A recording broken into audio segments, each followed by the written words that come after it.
घटना हम यहीं पर यही जगह हम खड़े थे, बातचीत चल रहा था। इस बीच हमको एक आदमी आके बोला बहुत सारे टीएमसी का लड़का लोग अंदर घुस रहा है। हम ठीक है, हम पानी पी के आ रहे हैं बोल के हम थोड़ा पानी पीने के लिए थोड़ा हम हटे, यहाँ से 1 फुट भी नहीं है, हम तो हटे, तुरंत मेरा पर एक बम हाँ मारने का साजिश में किया था। वो लोग हल नहीं पा रहा है इस वार्ड में। ভেবে হার নিশ্চিত ভেবে এর নাটক করেছেন এবং এই নাটক ওনার প্রথম নয়, এর আগেও হয়েছে। ওনার আমাদের দল গণতন্ত্র প্রতিষ্ঠা করেছে পশ্চিমবাংলায়। এর আগে এতগুলো নির্বাচন হয়েছে, কি হয়েছে আমরা জানি, দেখেছি। উত্তর হাওড়ার মানুষ দেখেছে কিভাবে নির্বাচন হতো এবং আমরা ভুক্তভোগী এই নির্বাচন করতে এসে। তো সুতরাং আজকে অবাধ এবং শান্তিপূর্ণ নির্বাচন হয়েছে সমগ্র হাওড়া জুড়ে। পুলিশ পুলিশ আমাদের ছেলেদের উপর বেশি অ্যাকশন নিয়েছে।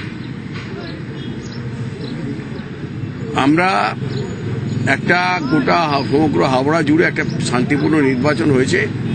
উনি ইচ্ছাকৃতভাবে লোকে দাঁড়িয়ে দেখেছে, বিভিন্ন মিডিয়াও দেখেছে যে উনি কতটা নাটক করেছেন। এবং একটা মিডিয়াতে আমরা শুনেছি ওনার গাড়ির সামনে নাকি বোম মেরেছিল, সেই বোমটা নিয়ে হাতে করে উনি হাসতে হাসতে সকলকে দেখাচ্ছে। আর উনি এমনই একটা বাজারে তুলে দিয়েছেন মিডিয়াগুলোর কাছে যে ওনাকে মারা হয়েছে, ওনাকে ধরা হয়েছে, উনি হসপিটালে ভর্তি হয়ে গেছেন, ওনার চলছে, অক্সিজেন চলছে। এটা যদি সরকারি হাসপাতালে হতো আমি একটা এক্ষুনি রিপোর্ট চেয়ে পাঠাতাম, কিন্তু যেহেতু বেসরকারি নার্সিংহোম